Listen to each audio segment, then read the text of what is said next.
Let's see here. All right, looks like we're going. All right, so let's do the intro. What's up, guys? Dave.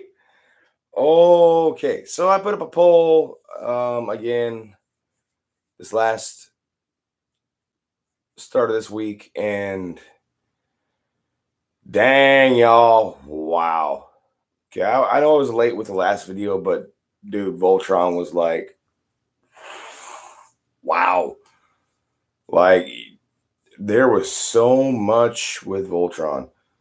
Like, you have no idea. Oh my goodness, man. I did my homework. Like, I did my homework on it, and it was just like never ending. It was like, oh my, there was more stuff added on and added on. You had the Netflix, and you had the stuff from Nickelodeon, and so I put up a poll, like I said, at the beginning of the week, and it was between Smurfs, He-Man, and, well, I don't want to get very much votes, but X-Men, which I thought would have done good. I really did. So here is your winners, guys. Here's your winner.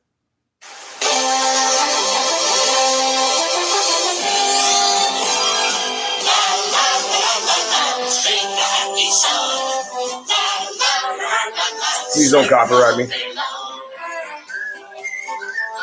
Smurf along with me. Simple as can be. Next time the feeling blue, just let the smile be big. And things will come to you. Smurf yourself a grin. Okay, enough of that. Sorry. All right, so obviously the Smurfs won. So, this is going to be kind of a quick video, guys, because I did my homework on the Smurfs, and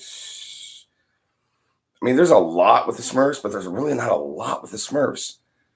Like, it's just, I don't know, it was one of the most simplistic cartoons ever from the 80s. Like, it was, the Smurfs. It was, I don't know, I enjoyed it. I love the Smurfs, man. Like, dude, our bowling team was even called the Smurfs. We were called Little Smurf. We even had Little Smurf names on our bowling shirts. It was cute. I'm sorry. Auntie Eleanor, I'm shouting you on that one. So let's get this shindig started right now. Okay, the Smurfs, dude, oh my gosh. Okay, y'all probably think, okay, the Smurfs started. No. This goes way back than a lot of more people know. Okay, 1958. 1958, okay? It was created by a guy named Pierre Culfield, which he actually went by a pen name named Pello, which is weird because, like, it started off in, like, a comic strip. Like, and there were side characters to these actual characters that actually have their own comic strip, which is weird because in a lot of, like, the Smurfs specials, these characters are in the Smurfs episodes as background characters as well as side characters. So I'll get more into that here in just a minute. So anyways, so they started off as side characters, and Johann and P.L. Lewis' story about the flute with 6 holes. After this, the guy wrote more for the newspapers and the comic strips. And so they became so popular that they got their own thing. They got their own toys and, like, little figures and plushies and even, like, games and stuff like that. It was weird, and that was like around a year later, because they started in 1958. By 1959, they had their own comic strip and they had everything. So going down almost 30 years later, Hanna-Barbera gets wind of this comics, this comic strip, and they're like, dude, like, we can make money off this. People are willing to actually, like, they like our Scooby-Doos, they like our Grape Apes, they like our Wacky Racers, they like all that, Why don't we try something else? So they did, and 1981, you have the Smurfs. Um, they they ran from 81 to 89, 90-ish, depending on what you consider the end. But they had aired over 256 episodes. 256. So it's every Saturday at 2:50. That's a wow. I don't want to math today, guys. I'm sorry. Anyways, so that didn't count the specials they did. Like what I was talking about earlier. Like there were certain specials where you had these guys, you had Johan and P.L. Lewis in there with them during the specials. And later on, as you like introduce like Baby Smurf and stuff like that, they were in there. It would as side characters, which is kind of almost like the Blue Oyster Cult Kiss effect, I guess. Which you guys don't actually know what I'm talking about. Is that Kiss, when they first started out, they opened for Blue Oyster Cult. 1 year later, Blue Oyster Cult opened for Kiss. That's kind of cool. I like that. Anyway, I didn't even write that in my notes, so that was just off the top of my head. Anyways, so the 256 episodes, that was before even syndication. Because like with syndication, like you could have Smurfs every day now, like at like 3:30 when you get home from school. You know, that's when you had it. So the weird thing is that, you know, like every Smurf had their role, and it was shown very, very fluently through the cartoon. You had Papa Smurf, Smurfette, Hefty Smurf. You had Grouchy Smurf. You had Jokey Smurf. You had Brainy Smurf. Not a lot of people like Brainy. I'm sorry. You had Lazy. I mean, they all had their own personas, and that's how they were like taken from the comic strips into the cartoons. The weird thing is that like when they were first to debut in the cartoons, they didn't live where we remember seeing them, you know, in the forest with the, you know, with the mushroom house. That wasn't the case. It was called oh gosh, what were they called? Oh, the Cursed Land. And it was weird because you had like hot deserts and like it was pretty much like Earth, but like worse, I guess.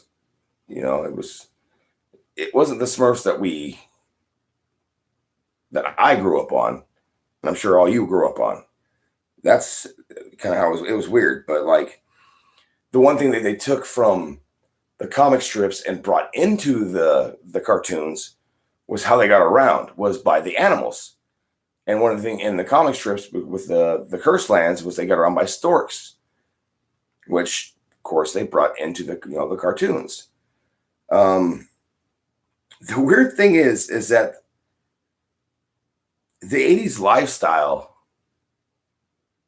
and stuff like that had caused like several critics.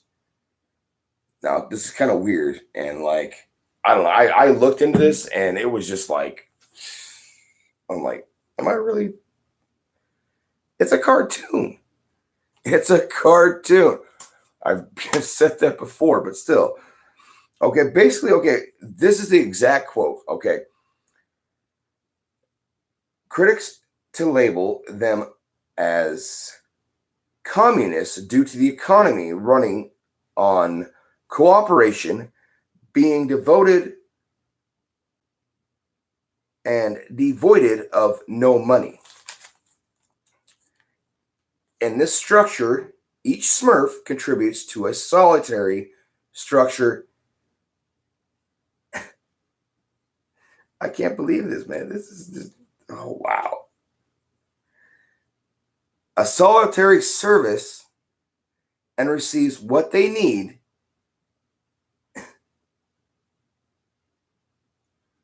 such as clothing, housing, and food.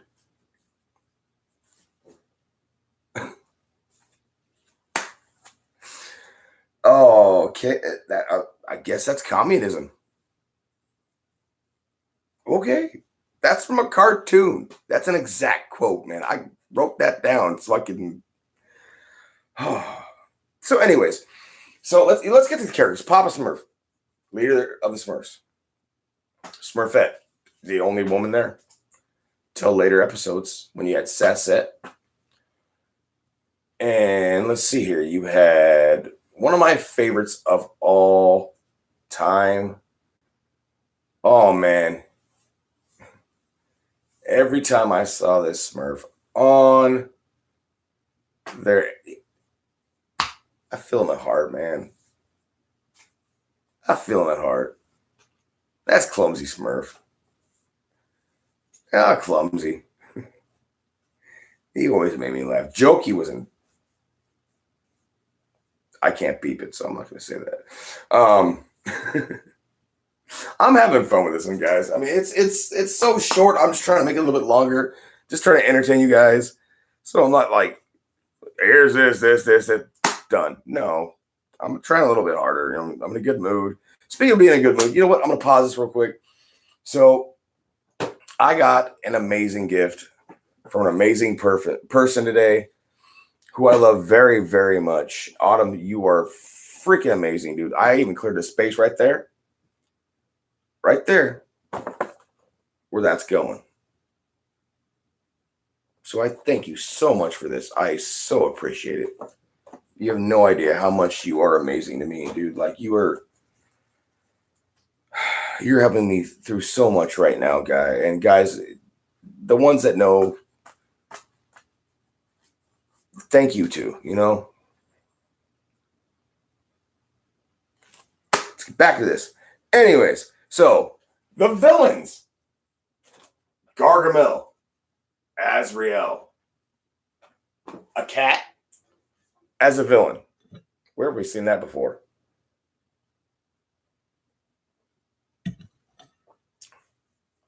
Now, the weird thing is that I'm going to flash forward just a tad bit. I'll go back. The Smurfs movie, you had Gargamel create Smurfette.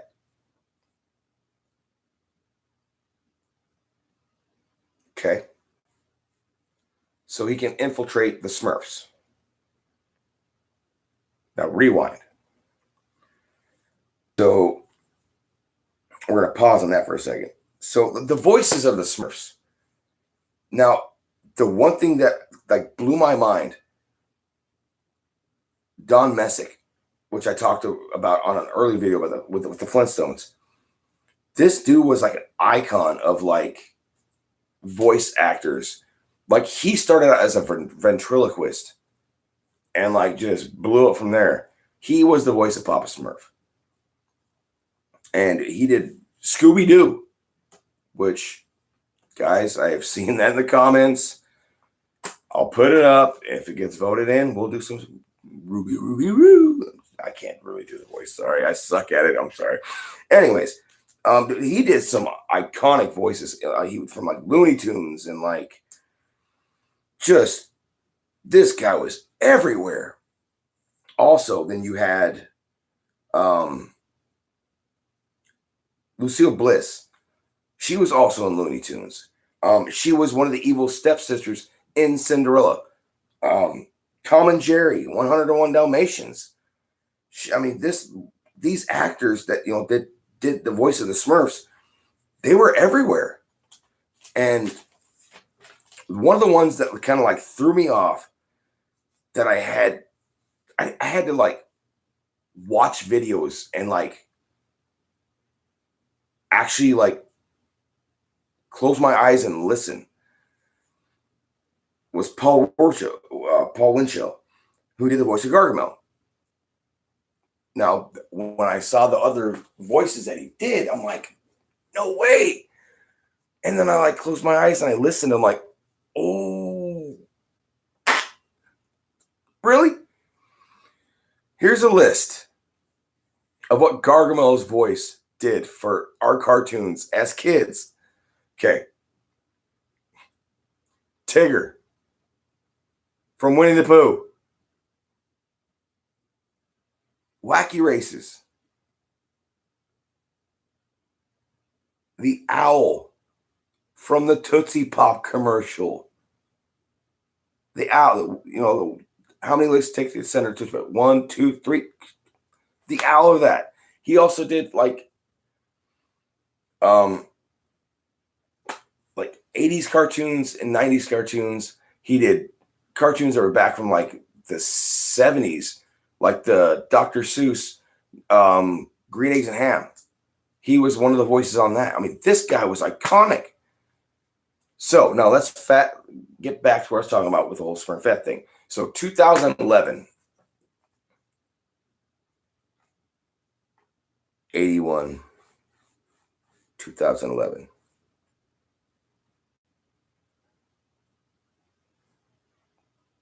Weird.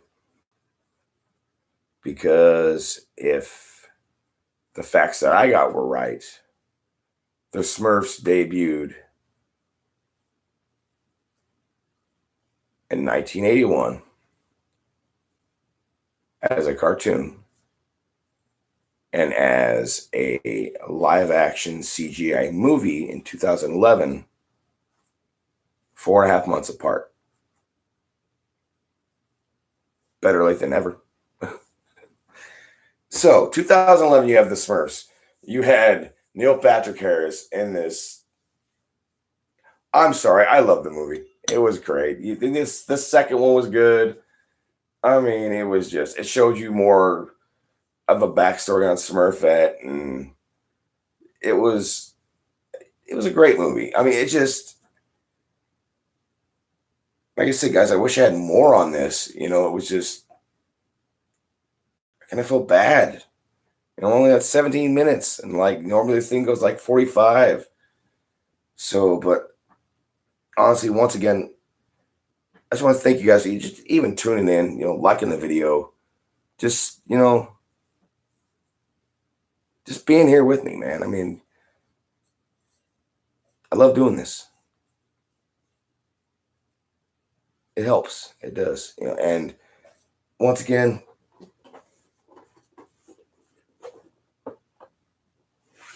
oh, darling, see, it's going right up here.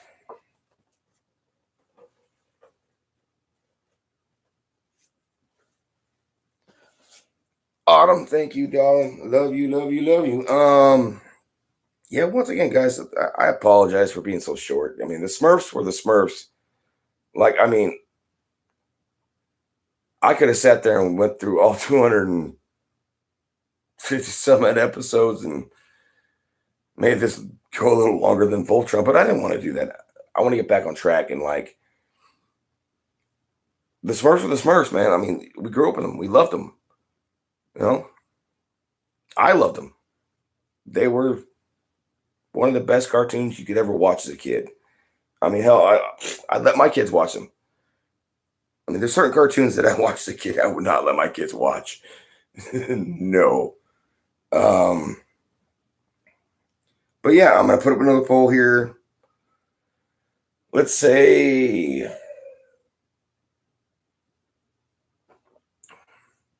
I'll put up on Tuesday.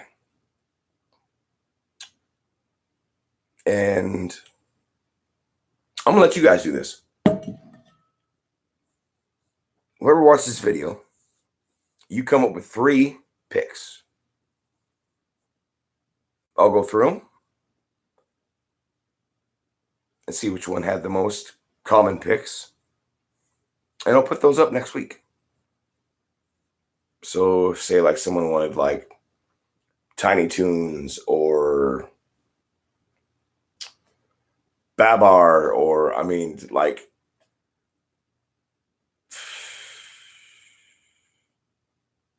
Scooby-Doo. Whatever. The next one's got to be a lot longer, guys. Make it a little more complicated. Not as complicated as Voltron, man. Voltron was wow. Voltron was wow. But anyways, guys, thank you so much for just even hanging out with me tonight. It's been a long month. But this makes it so much better. And so does a certain person out there that's watching. You make it better too. So thank you guys so much for watching tonight. In closing, the Smurfs, one of the best cartoons out there. Going from a side character to a main series that captivated a country, or countries, I should say.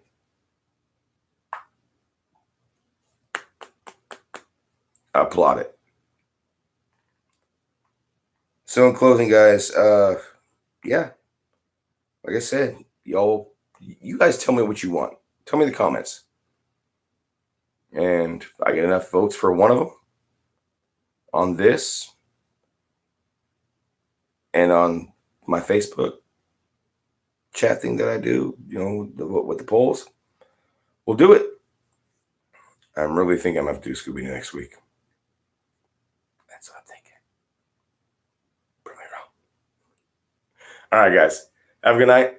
This is Dave. I'm out.